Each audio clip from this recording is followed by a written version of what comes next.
તો સવાલ એ થાય કે આ પાછલી તારીખમાં બેકડેટ એડમિશન્સની મંજૂરી કોણે આપી? અને આપ સૌ પણ આ ડેટા monarch.icrp.in લિંક પર જઈ અને વેરીફાઈ કરી શકો છો.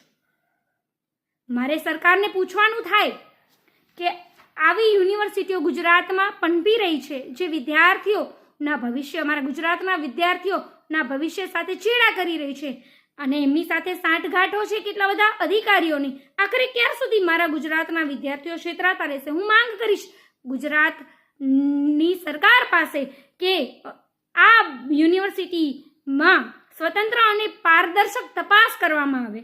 નમસ્કાર, જય હિન્દ. હું અંકિતા ગોર. આજે કોઈ વ્યક્તિગત દ્વેષ કે રાજકીય હિત માટે નહીં, પરંતુ મારા ગુજરાતના વિદ્યાર્થીઓના ભવિષ્ય માટે ઉચ્ચ શિક્ષણની વિશ્વસનીયતા અને પ્રણાલીની પારદર્શકતા માટે અતિ ગંભીર મુદ્દો, એવા મુદ્દાને લઈને આપ સૌ સમક્ષ ઉપસ્થિત થઈ છું. જી હા, છેલ્લા અમુક સમયથી હું ગુજરાતની ખાનગી યુનિવર્સિટી મોનાર્ક યુનિવર્સિટી ઉપર રિસર્ચ કરી રહી છું અને એમાં દિવસે ને દિવસે કૌભાંડોની જાણે ભરમાર મારી સામે આવી રહી છે. એમાંનો એક કૌભાંડ સમગ્ર ગુજરાતની સમક્ષ આજે હું મૂકી રહી છું અને સાથે એક સવાલ પણ મૂકી રહી છું કે આખરે ક્યાર સુધી? જી હા, વાત કરી રહી છું મોનાર્ક યુનિવર્સિટીમાં બેકડેટ એડમિશન્સ કરવામાં આવ્યા છે. જી હા, બેકડેટ એડમિશન્સ, જેનો મતલબ છે કે એક વખત એડમિશન્સ બંધ થઈ ગયા એના પછી પાછલી તારીખોમાં એડમિશન્સ કરવામાં આવ્યા અને જેમના વિદ્યાર્થીઓનો 2021 અને 22નો ડેટા હું અમુક ઉદાહરણ સ્વરૂપ આપ સૌ સમક્ષ મૂકી રહી છું. બીકોમના વિદ્યાર્થી છે, નામ છે સેન દીપિકા સુરેન્દ્ર, એનરોલમેન્ટ નંબર છે 21090800011174. બીએસસીના વિદ્યાર્થીઓ પટેલ અજયભાઈ રામદાસભાઈ, એનરોલમેન્ટ નંબર છે 21100900010121.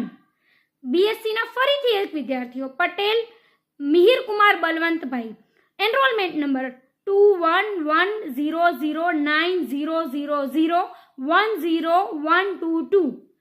બીએના વિદ્યાર્થી દોંડા સાક્ષી મુકેશભાઈ, એનરોલમેન્ટ નંબર 21415000100476.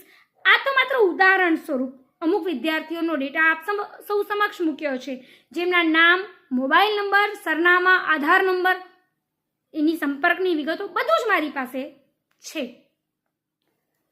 આ ડેટા ઇન્ફિનિટી ERP પરથી લેવામાં આવેલી માહિતી છે. તો સવાલ એ થાય કે આ પાછલી તારીખમાં બેકડેટ એડમિશન્સની મંજૂરી કોણે આપી? અને આપ સૌ પણ આ ડેટા monarch.icrp.in લિંક પર જઈ અને વેરીફાઈ કરી શકો છો. મારે સરકારને પૂછવાનું થાય કે આવી યુનિવર્સિટીઓ ગુજરાતમાં પનપી રહી છે જે વિદ્યાર્થીઓના ભવિષ્ય, અમારા ગુજરાતના વિદ્યાર્થીઓના ભવિષ્ય સાથે ચેડા કરી રહી છે અને એમની સાથે સાંઠગાંઠો છે કેટલા બધા અધિકારીઓની. આખરે ક્યાર સુધી મારા ગુજરાતના વિદ્યાર્થીઓ છેતરાતા રહેશે? હું માંગ કરીશ ગુજરાતની સરકાર પાસે કે આ યુનિવર્સિટીમાં સ્વતંત્ર અને પારદર્શક તપાસ કરવામાં આવે, સંબંધિત દસ્તાવેજોની જાહેર ચકાસણી કરવામાં આવે, દોષિત તત્વો સામે કાયદેસર કાર્યવાહી કરવામાં આવે અને વિદ્યાર્થીઓને ન્યાય આપવામાં આવે, વિદ્યાર્થીના હિતોની રક્ષા કરવામાં આવે.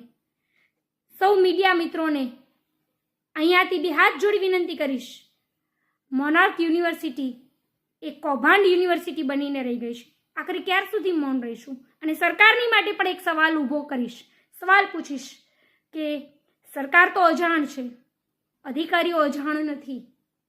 આપણે સૌ સાથે મળી અને આવી યુનિવર્સિટીઓ ઉપર હવે રોક લગાવીએ, તાળા લગાવીએ, વિદ્યાર્થીઓ માટે વિચારીએ. જય હિન્દ, જય જય ગરવી ગુજરાત.